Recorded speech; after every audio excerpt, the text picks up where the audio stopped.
നമസ്കാരം. സുരേന്ദ്രമോഹൻ കരുവാറ്റ, സനാതനം ധർമ്മപാഠശാലയുടെ കോഴിക്കോട് ജില്ലാ രക്ഷാധികാരി. നവരാത്രി കാലത്തെ 4ാമത്തെ ദിവസമായ ഇന്ന് ദുർഗാദേവിയെ കൂഷ്മാണ്ഡ എന്ന ഭാവത്തിലാണ് ആരാധിക്കുന്നത്. കൂഷ്മാണ്ഡ എന്ന വാക്കിൻ്റെ അർത്ഥം നമ്മളെടുക്കുന്ന സമയത്ത് പ്രപഞ്ച സൃഷ്ടിക്ക് ആവശ്യമായ ഊർജത്തെ തൻ്റെ അണ്ഡത്തിൽ സൂക്ഷിക്കുന്നവൾ എന്നാണ്. സൂര്യമണ്ഡലത്തെ പോലും നിയന്ത്രിക്കാൻ കഴിവുള്ളവളാണ് കൂഷ്മാണ്ഡ എന്നതും നമ്മൾ അറിഞ്ഞിരിക്കണം. കാരണം ഇവിടെ സൂര്യമണ്ഡലത്തെ എന്ന് പറയുന്ന മുഴുവൻ ഗ്രഹങ്ങളെയും നിയന്ത്രിക്കുന്നവളുമാണ്. അതേസമയത്തും പ്രപഞ്ചത്തിലെ സകലമാന സൃഷ്ടികൾക്കും ആധാരമായിട്ടുള്ളവൾ ഈ കൂഷ്മാണ്ഡ എന്ന ഭാവത്തിലാണ്. ഇവിടെ നമുക്കൊരു കാര്യം വ്യക്തമാക്കി തരുന്നത്, വിവാഹാനന്തരം ഒരു സ്ത്രീ തൻ്റെ പരമ്പരയുടെ സൃഷ്ടിക്ക് വേണ്ടി, അതായത് ഇവിടെ മാനവരാശിയുടെ പരമ്പരകൾ സൃഷ്ടിക്കപ്പെടുന്നതിന് വേണ്ടി ഓരോ സ്ത്രീയും തൻ്റെ ഭർത്താവിൻ്റെ ബീജത്തെ സ്വന്തം അണ്ഡത്തിൽ വഹിക്കുന്നവളാണ്. അതുകൊണ്ടാണ് നമ്മൾ ഒരു സ്ത്രീയെ ഏറെ ബഹുമാനിക്കണം എന്നും ആരാധനയോടെ കാണണം എന്നും പറയുന്നത് അതുകൊണ്ടാണ്. ഇപ്പം ഇവിടെ നോക്കൂ, ഈ സമയത്ത് ഏറെ തേജസ്വികളായിട്ട് ഇവരെ ഇരിക്കണമെന്നും അതിനായിട്ട് നമ്മൾ അവരെ സംരക്ഷിക്കണമെന്നു കൂടെ ഇതിൽ വ്യക്തമാക്കുന്നത് ഈ സൂര്യമണ്ഡലത്തെ പോലും നിയന്ത്രിക്കുന്നവൾ എന്ന ഭാവം കൊണ്ടാണ്. അപ്പം ഇവിടെ ശരിക്ക് പറഞ്ഞാൽ ഈ ഒരു മാനവരാശിയുടെ സൃഷ്ടിക്ക് ഏറ്റവും ഉദാത്തമായ കർമ്മം നിർവഹിക്കണമെന്നവളാണ് ഒരു സ്ത്രീ. അപ്പോൾ സ്ത്രീയെ ഏറെ ബഹുമാനിക്കേണ്ടതുണ്ട്. ആ സ്ത്രീയെ നമ്മൾ ആരാധനയോടെ കാണേണ്ടതുണ്ട് എന്നുകൂടെ ഇന്നത്തെ ഈ കൂഷ്മാണ്ഡ എന്ന ഭാവത്തിലെ പൂജാ സങ്കല്പത്തോട് കൂടിയിട്ട് നമുക്ക് കാണാൻ സാധിക്കും. അപ്പം ഇതിൻ്റെ ആവിർഭാവത്തോടെ ആദിശക്തി എന്നൊരു പേരും കൂടെ ഈ കൂഷ്മാണ്ഡയ്ക്ക് വന്നിട്ടുണ്ട്.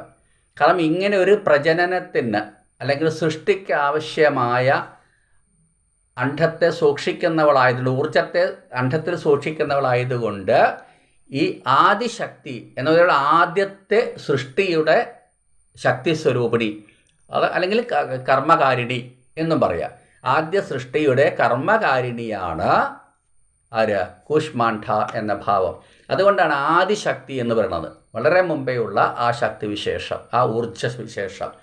അപ്പോൾ ഇവിടെ പ്രപഞ്ചത്തിൻ്റെ സൃഷ്ടി മാത്രമല്ല, പ്രപഞ്ചത്തെ നിയന്ത്രിക്കാൻ പോലും കഴിവുള്ള ഊർജത്തെ വഹിക്കുന്നവളാണ് കൂഷ്മാണ്ഡ.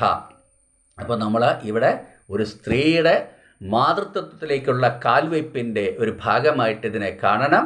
അതുകൊണ്ട് തന്നെ ഒരിക്കൽ കൂടി ആവർത്തിക്കുകയാണ്, നമ്മൾ സനാതനധർമ്മം നമ്മൾക്ക് നിഷ്കർഷിച്ചിട്ടുള്ളതുപോലെ സ്ത്രീകളെ ഈ സമയത്ത് പ്രത്യേകിച്ച്, അതായത് ഒരു ഗർഭസ്ഥയാണ് എന്നറിഞ്ഞു കഴിഞ്ഞാൽ ആ ഗർഭിണിയായിരിക്കുന്ന അവസ്ഥയിൽ ഒരു സ്ത്രീയെ ഏറെ തേജസ്സുള്ളവളാക്കി നമ്മൾ പരിചരിക്കണം എന്നും മാതൃത്വത്തിൻ്റെ ഉദാത്തമായ ഒരു ഭാവമാണ് എന്നതുകൊണ്ട് ഏറെ ബഹുമാനിക്കപ്പെടേണ്ടവളും ആണ്, ആരാധിക്കപ്പെടേണ്ടവളാണ് എന്നും കൂടെ നമ്മൾ മനസ്സിലാക്കുക. ഇനി ഈ പരാശക്തിയായ ദുർഗാദേവിയുടെ ധ്യാനശ്ലോകം മന്ത്രം ഇതേ ഉള്ളൂ. ഓം ദേവി കൂഷ്മാണ്ഡായേ നമഃ. ഓം ദേവി കൂഷ്മാണ്ഡായേ നമഃ. സുരാസമ്പൂർണകലശം രുധിരാപ്ലുതമേവ ച ദതാനാ ഹസ്തപത്മാഭ്യാം കൂഷ്മാണ്ഡ ശുഭദാസ്തു മേ. എന്നോട് പറയാം. ഓം ദേവി കൂഷ്മാണ്ഡായേ നമഃ. സുരാസമ്പൂർണകലശം രുധിരാപ്ലുതമേവ ച ദധാനാ ഹസ്തപത്മാഭ്യാം കൂഷ്മാണ്ഡ ശുഭദാസ്തു മേ. ഇതാണ് അതിൻ്റെ ധ്യാന ശ്ലോകം. അപ്പം അഷ്ടഭുജങ്ങളാണ് ഇവിടെ ദേവിക്ക് പറയുന്നത്. അതിൽ താമര, കമണ്ഡലു, ജപമാല, അമ്പ്, വില്ല്, പൂർണ്ണകലശം, ഗദ, ചക്രം എന്നിവയാണ് അതിൽ പറയുന്നത്. അപ്പോൾ ഇത് മുഴുവൻ മാനവരാശിക്കും പ്രപഞ്ചത്തിനൊക്കെ ആവശ്യമായിട്ടുള്ള വസ്തുക്കൾ തന്നെയാണ്. അപ്പോൾ ഇതെല്ലാം തന്നിലുണ്ട് എന്നറിയിക്കുന്നതിനാണ് അഷ്ടഭുജങ്ങളെ പ്രതിദാനം ചെയ്ത് കാണിക്കുന്നത്. അപ്പം ഇന്ന് നമ്മൾ ഈ കൂഷ്മാണ്ഡ എന്ന ഭാവത്തെ വിശദീകരിച്ചുകൊണ്ട് ഇന്നത്തെ ദിവസത്തെ ഈ ഹ്രസ്വഭാഷണം അവസാനിപ്പിക്കണം. നന്ദി, നമസ്കാരം. നമുക്ക് നാളെ കാണാം.